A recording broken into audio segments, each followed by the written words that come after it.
Subscribe कीजिए हमारे channel Sonipat 24 को।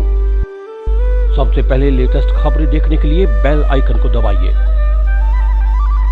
सोनीपत पहुंचे अखिल भारतीय व्यापार मंडल के राष्ट्रीय प्रमुख महासचिव और हरियाणा प्रदेश व्यापार मंडल के प्रांतीय अध्यक्ष बजरंग दास गर्ग का व्यापारियों ने जोरदार स्वागत किया और व्यापारियों के साथ साथ दुकानदारों ने भी अपनी समस्याएं उनके सामने रखी।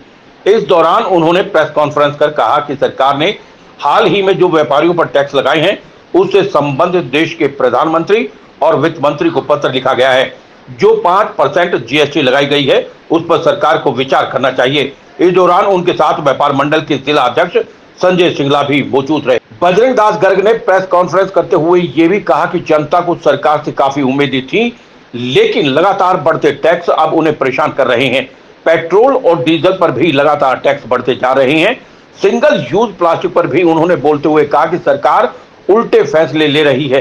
जहां उन्होंने सरकार को सिंगल यूज प्लास्टिक बनाने वाली फैक्ट्रियों पर प्रतिबंध लगाना चाहिए, वहीं व्यापारियों की दुकानों में जाकर छोटे दुकानदारों के चालान किए जा रहे हैं। अगर आगे से प्लास्टिक आएगा ही नहीं तो दुकानदार उन्हें कैसे इस्तेमाल कर सकता है। सरकार इस पर विचार विमर्श करते हुए कोई ठोस निर्णय दुकानदारों के हित को लेकर जरूर लेना चाहिए। इस दौरान बजरंग दास गर्ग ने हरियाणा में जो भ्रष्टाचार फैला हुआ है उस पर भी सरकार को घेरते हुए कहा कि विभिन्न महकमों में रिश्वत लेने का कार्य लगातार जारी है, उस पर रोक सरकार नहीं लगा पा रही। खासतौर से जब कोई भी व्यक्ति हरियाणा में रजिस्ट्री करवाने के लिए जाता है तो रजिस्ट्री क्लर्क ने अपने नीचे दलाल छोड़ रखे हैं और उनके माध्यम से रिश्वत ली जाती है। उन्होंने कहा कि अगर दूध की रखवाली के लिए बिल्ला छोड़ दिया जाए तो दूध कहां से बचेगा। इस दौरान उन्होंने कानून व्यवस्था पर भी कहा कि हालात बहुत खराब हैं। हरियाणा के मुख्यमंत्री को इस ओर ध्यान देकर कानून व्यवस्था को दुरुस्त करते हुए अपराधियों पर लगाम लगाई जाए, क्योंकि अब हरियाणा में आए दिन किसी भी व्यापारी के साथ लूट हो जाती है तो किसी से फिरौती मांगी जा रही है। व्यापारियों में एक तरह से डर का माहौल है। सोनीपत 24 के लिए श्याम वशिष्ठ के साथ रमेश कुमार की रिपोर्ट। आज देश और प्रदेश के अंदर व्यापार व उद्योग लगातार पिछड़ता जा रहा है और देश की जनता को, प्रदेश की जनता को, देश व प्रदेश के व्यापारियों को उम्मीद थी कि सरकार टैक्सों में राहत देगी, सुविधा देगी, मगर हुआ उससे विपरीत। सरकार ने हाल ही के अंदर नए टैक्स लगाए हैं। दूध है, दही है, छाछ है, गरीब आदमी खुला जो आटा है उस पर लगा दिया, चावल पर लगा दिया, अनेकों ऐसे वस्तुएं, खाद्य वस्तुएं हैं उनके ऊपर 5% जीएसटी लगा दिया। कोई गरीब आदमी मकान बनाता है, ईंट भट्ठा पर टैक्स नहीं था, उसके बाद उन्होंने जीएसटी के दायरे में 5% ले आए। ये उसी के ऊपर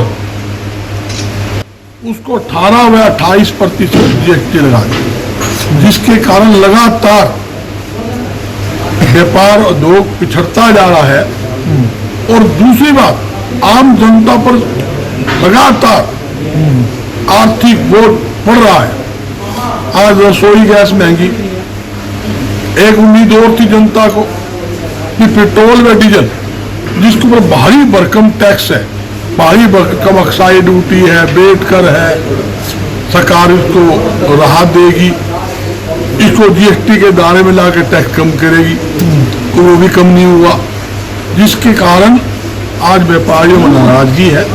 हमने देश के प्रधानमंत्री जी को, केंद्रीय वित्त मंत्री जी को पत्र भी लिखा है कि आपने जो टैक्स बढ़ाए हैं, पहले बढ़ाए थे, उन पर पुनः विचार करके दोबारा मुख्य दायरे के अंदर टैक्स लगाया जाए ताकि आम जनता को राहत मिले। ये जरूरी है। फैसले के खिलाफ नहीं है, मगर सरकार फैसला उल्टा लेती है। सरकार को बैन ही जब लगाना था उद्योगों पर लगाती, जहां ठेला की मैन्युफैक्चरिंग होती है। अगर मैन्युफैक्चरिंग ही नहीं होगी तो मार्केट में प्लास्टिक बैग कैसे आएगा? जब प्लास्टिक बैग मार्केट में नहीं आएगा तो ऑटोमेटिक नहीं निकलेगा। ये तो नाजायज बात है। आप छोटे छोटे दुकानदार के, रेडी वाले के, छोले वाले के, समोसे वाले के, किराना वाले के, दूध वाले के, उनकी दुकानों पर जाकर छापे मारते हो और नाजायज 20,000, 25,000 उनके जुर्माना लगाते हो और 2, 4, 5,000 जेब में दे दे, आगे सर जाते हो। मैं ये पूछना चाहता हूँ, तो एक तो आप बैन लगा रहे हो, दूसरी तरफ दाल ले लो, घी ले लो, आप मतलब दूध ले लो, लस्सी ले लो, हर चीज प्लास्टिक बैग के अंदर कंपनियां बना रही है। आप उनको बैन करो ना। मेन बात क्या है, सरकार को प्रतिबंध लगाए, हम साथ, और प्रतिबंध लगाए मैन्युफैक्चरिंग पर। जब उनका फुफा ही नहीं होगा, उनका बापू पैदा करने वाला नहीं होगा, तो मार्केट में कैरी बैग नहीं आएगा। सबसे बड़ी बात ये है, सरकार करती है उल्टा काम। उनकी चोर तो वो चोरी कर ले, और चोर ने का जाग जा, मैन्युफैक्चरर तो माल बना ले, मार्केट में भेज, हम छापा मारेंगे और माल खावाएंगे। एक बात से दो काम कैसे हो सकते हैं? आप बैन लगा रहे हो, किस चीज बैन लगा रहे हो? रिटेलर पे बैन लगा रहे हो भाई। तुम ठेला नहीं बेचो, ठेला में सामान नहीं डालोगे, सब्जी नहीं डालोगे, किराना का सामान नहीं डालोगे, 100 ग्राम दही लाओ वो नहीं डालोगे, वो तो ये बैन लगा रहे हैं ना। ये तो बैन नहीं लगाया कि पीछे मैन्युफैक्चरिंग हम नहीं होने देंगे। जब मैन्युफैक्चरिंग नहीं होगी, लाइसेंस बंद होंगे, उनको उनकी बिजली पानी नहीं दोगे, तो किस प्रकार कुछ नहीं, तो कैसे बात बनेगी?